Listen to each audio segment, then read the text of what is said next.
I, 23 never thought I'd be writing something like this, but recent events have left me feeling confused and angry. This is a long story, so bear with me. My childhood was pretty normal until I lost my mom to cancer when I was 8. Those first 2 years after her death were rough. My dad worked long hours at his construction company to keep himself busy, and I spent a lot of time with my grandparents. When I was 10, my dad met Brianna at some work event. They dated for about 6 months before getting married, and suddenly I had a stepmother and a 12-year-old stepbrother named Miles.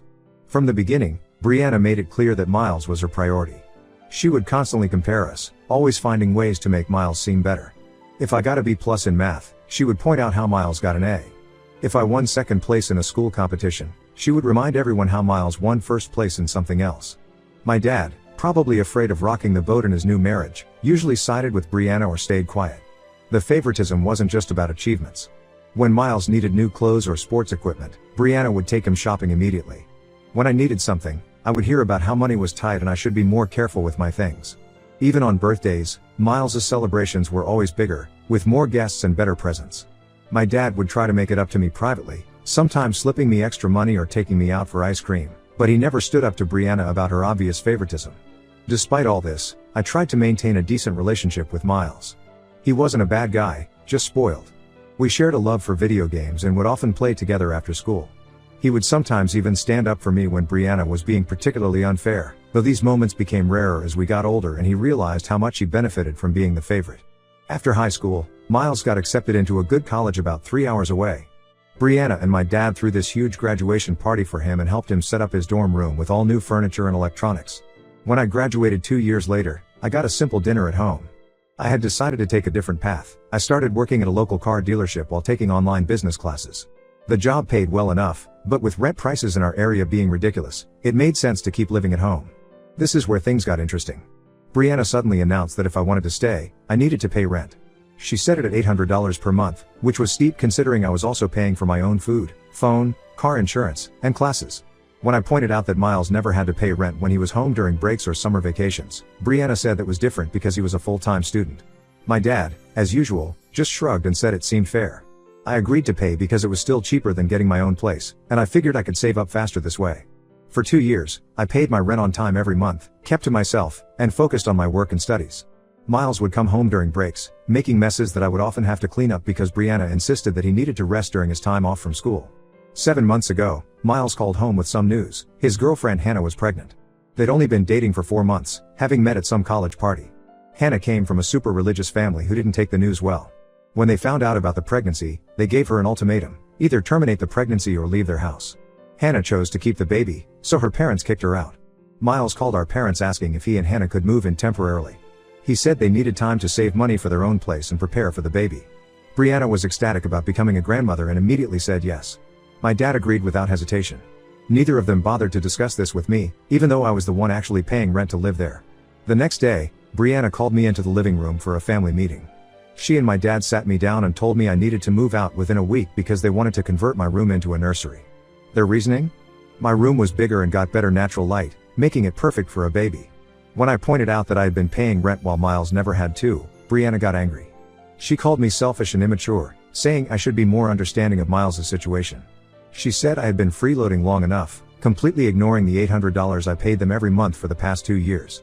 I tried explaining that finding a new place to live on such short notice was nearly impossible in our area. Rents were high, most places had waiting lists, and I hadn't planned for rental deposits and moving costs. Brianna's response? You're 23 years old. Figure it out. My dad just sat there staring at his hands, not saying a word to defend me. Miles and Hannah moved in 2 days later while I was still trying to figure out my living situation. Hannah seemed nice enough, but she was clearly uncomfortable with the situation. Miles, who knew I paid rent, didn't say anything in my defense. He just kept talking about their plans for their nursery, my room that I was still living in and paying for. Thankfully, my best friend Mike came through for me. He had a 2-bedroom apartment and his roommate had just moved out. He offered to let me move in immediately and even helped me pack my things. When I was moving out, Brianna and my dad didn't lift a finger to help. They were too busy helping Miles and Hannah set up my old room, painting walls and assembling baby furniture before I had even finished moving my stuff out. After I moved out, I kept minimal contact with my family. Miles would occasionally text me about the pregnancy and their plans for the nursery, seeming completely oblivious to how messed up the situation was. I kept my responses short and civil, mainly for the sake of my future niece or nephew. Living with Mike has been great. The rent is actually cheaper when split between two people, and I don't have to deal with Brianna's constant favoritism anymore. I've been able to save more money and focus on my own life without the constant drama. Yesterday, my phone started blowing up with calls and texts from Brianna and my dad. I ignored them at first, but after what felt like the 20th call, I finally picked up. What I heard left me speechless. Miles had run away with his coworker Lisa, leaving behind Hannah, who had given birth to their daughter just 2 weeks ago. Apparently, he left a note saying he never wanted to be a father and had been in love with Lisa for months.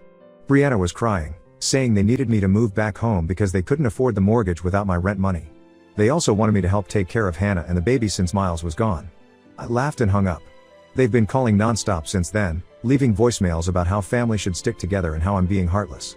My dad even texted saying they would let me have my old room back since Hannah and the baby could stay in Miles's room now. Ida for refusing to move back and help? Update 1 first, I want to thank everyone for their supportive comments on my last post. Reading them helped me realize I wasn't crazy for feeling angry about this situation. A lot has happened in the past 2 weeks, and the situation has gotten even more twisted than I imagined. After my last post, I kept thinking about Hannah and the baby. Even though I was angry with my family, I couldn't stop wondering about their welfare. After all, Hannah was basically a stranger in my parents' house with a newborn baby, abandoned by her boyfriend and her own family. Despite everything, I didn't want her to feel as alone as I did when I was kicked out. I got her number from an old group chat and reached out to her directly. We met for coffee while Brianna and my dad were at work, and what Hannah told me made my blood boil. It turns out Miles's disappearance wasn't some sudden decision. He had been planning this for months, even before Hannah got pregnant.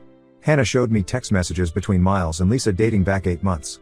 They had been dating secretly while Miles was with Hannah, meeting up during his study group sessions. When Hannah got pregnant, Miles didn't break things off with Lisa. Instead, they started planning their escape together. The messages revealed everything. Miles had convinced everyone he needed to stay at our parents' house to save money for the baby, but he was actually saving up to move away with Lisa. He had opened a separate bank account that only Lisa had access to, and he had been transferring money into it every week. All those times he said he couldn't help Hannah buy baby supplies because he was saving for their future, he was actually funding his escape plan. There were messages where Miles complained to Lisa about how Hannah's pregnancy had ruined their timeline and how they needed to lay low until they could leave without legal consequences. Lisa had even helped Miles research what would happen if he left before the baby was born versus after. They decided to wait until after the birth so he wouldn't face additional legal issues. But here's the real kicker, Brianna and my dad knew about Miles's relationship with Lisa for the last 3 months. Hannah found evidence on Brianna's phone when she borrowed it to call her doctor. There were text messages between Brianna and Miles where she was actually helping him plan his escape. Brianna had been telling Miles to wait until after the baby was born, advising him on how to hide money, and even suggesting ways to make it look like he was committed to Hannah and the baby. All this time, they knew Miles was planning to abandon Hannah and the baby. They kicked me out of my room, made Hannah move in, and pretended everything was fine, knowing their precious Miles was going to leave her high and dry. Brianna had convinced herself that Miles would change his mind once he saw his baby, but that obviously didn't happen. When I confronted Brianna with this information, she completely broke down. Through her tears, she admitted everything. She said she thought she was protecting Miles from making a terrible mistake by getting trapped with someone he didn't love. She actually tried to justify it by saying she was thinking of the baby, that it would be better for Miles to leave early rather than resent the child forever. My dad's response was even worse. He tried to defend their actions by saying they were just trying to help their son avoid ruining his life. When I pointed out that they had ruined Hannah's life in the process, he said that wasn't their problem.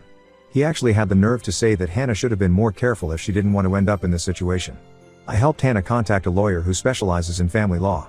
The lawyer said Hannah has a strong case for child support, especially with all the evidence of Miles's premeditated abandonment. She's now pursuing legal action against Miles, and the lawyer is also looking into whether Brianna and my dad could be held liable for their role in hiding Miles's assets. When Brianna and my dad found out about the lawyer, they completely flipped out. They've been calling and texting nonstop, alternating between begging me to stop helping Hannah and threatening me with being cut off from the family. Brianna even tried to claim that by helping Hannah, I was betraying Miles and choosing a stranger over family. The most absurd part? They're still trying to convince me to move back in, saying they need my help even more now because of the legal action against Miles. They want me to talk Hannah out of pursuing child support, claiming it will ruin Miles's future. They seem to care more about protecting Miles from the consequences of his actions than about their own granddaughter. I finally blocked their numbers yesterday. Mike suggested I keep records of all their messages and calls in case they try to cause problems for me later. I've given copies of everything to Hannah's lawyer. Hannah and her baby have moved in with a women's support group that helps single mothers. She's doing surprisingly well considering everything that's happened. She's also documented everything meticulously, from Miles's messages to bank statements showing his secret transfers. I still can't believe how deep this betrayal goes. Not only did they kick me out unfairly, but they actively participated in a plan to abandon an innocent woman and her newborn baby. And now they have the audacity to ask for my help? It's like they live in some alternate reality where their actions have no consequences. I'll update again if anything significant happens, but for now, I'm focusing on my own life and helping Hannah where I can. Sometimes the family you choose is better than the family you're born into. Update 2: The situation has taken several more dramatic turns since my last update. Just when I thought things couldn't get more complicated, Miles reached out to me through a burner phone number last week. After 3 months of complete silence, he suddenly wanted to tell his side of the story. According to Miles, he never really loved Hannah. He claimed their relationship was just casual until she trapped him with a pregnancy. He told me he had been in love with Lisa for over a year, and Hannah knew about their relationship but got pregnant anyway to force him to stay. He tried to paint himself as the victim, saying he felt pressured by everyone's expectations and couldn't see any other way out. Miles also revealed that he and Lisa are now living in another state. He refused to tell me which one, but said they're starting fresh where nobody knows them. He tried to justify abandoning his daughter by saying he would have been a terrible father anyway, so it was better for everyone if he just left. The whole conversation made me sick to my stomach. Something about his story didn't add up, so I decided to do some digging. Through social media, I managed to contact Lisa's former roommate, Maria. She told me a completely different story that exposed just how calculated this whole situation was. According to Maria, Lisa and Miles had been planning this for almost a year before Hannah got pregnant. They wanted to move away together but needed money. Miles knew our parents would never support him leaving Hannah, especially with a baby on the way, so they came up with this elaborate plan. The scheme was more calculated than anyone realized. Miles deliberately moved back home with Hannah, knowing our parents would let them stay rent-free. He convinced everyone he was saving money for the baby while secretly funneling most of his paycheck into a hidden account. Lisa had even helped him set up a fake budget to show our parents, making it look like all his money was going toward baby expenses. What Miles didn't count on was Hannah's meticulous record-keeping. She had saved every text, every email, and kept detailed records of their conversations and financial transactions. She even had recordings of conversations where Miles admitted to their plan, as her state allows one-party recording consent. The real bombshell came when Maria shared some old text messages between her and Lisa. In these messages, Lisa bragged about how she and Miles had been planning this even before Hannah got pregnant. They had actually hoped Hannah would choose to terminate the pregnancy when her parents gave her the ultimatum. When she didn't, they adjusted their plan to wait until after the birth to avoid additional legal complications. Brianna and my dad are now facing their own problems. Since they knew about Miles's plan and actively helped him hide assets while pretending to help Hannah, they might be considered complicit in the abandonment. Hannah's lawyer is looking into whether they can be held legally responsible since they helped Miles conceal assets and plan his disappearance while pretending to support Hannah. The lawyer says their text messages to Miles, where they helped him plan his escape and hide money, could be used as evidence of their involvement. There's also the fact that they kicked out their rent-paying tenant, me, to facilitate this plan, which shows premeditation. Now they're panicking. They've been calling me constantly, begging me to testify that they didn't know about Miles's plans.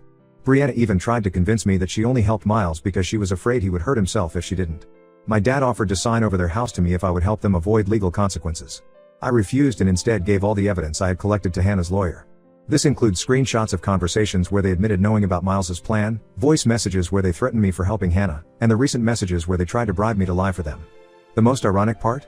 They're now facing the possibility of losing their house, the same house they kicked me out of to help Miles with his scheme. They keep saying I'm destroying our family, but I reminded them that they destroyed our family the moment they chose to help Miles abandon his child. Miles, meanwhile, has stopped responding to anyone's messages since he found out about the legal proceedings.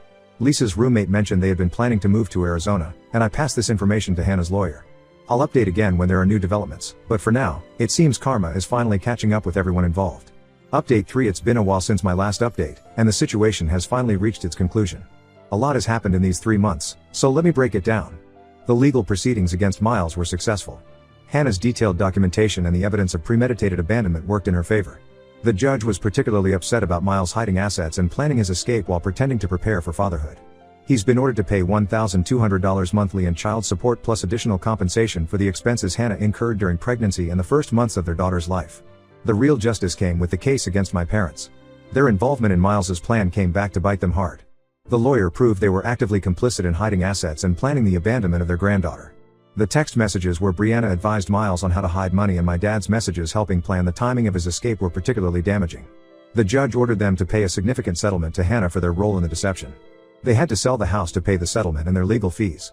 They're now living in a small 2-bedroom apartment in the less desirable part of town, quite a change from their previous lifestyle. Brianna has been trying to reach me through various relatives and family friends, sending messages about how I've destroyed their lives by choosing that woman over family. She claims they've learned their lesson and deserve a second chance. My dad even tried to explain that they only helped Miles because that's what parents do and they never meant for things to go this far. The most pathetic attempt came when they sent my elderly aunt to my workplace to guilt trip me. She told me how Brianna cries herself to sleep every night and my dad has started drinking. Apparently, they're struggling to adjust to their new lifestyle and blame me for their downfall. I told my aunt that they should have thought about consequences before helping Miles abandon his child. As for Miles, he's still with Lisa in Arizona. Maria, Lisa's ex-roommate, told me they're working at some retail store and living in a studio apartment. He barely pays his court-ordered child support, always sending it late and often incomplete. When he does send money, he attaches notes about how unfair the whole situation is and how everyone ganged up against him. I've used the past few months productively.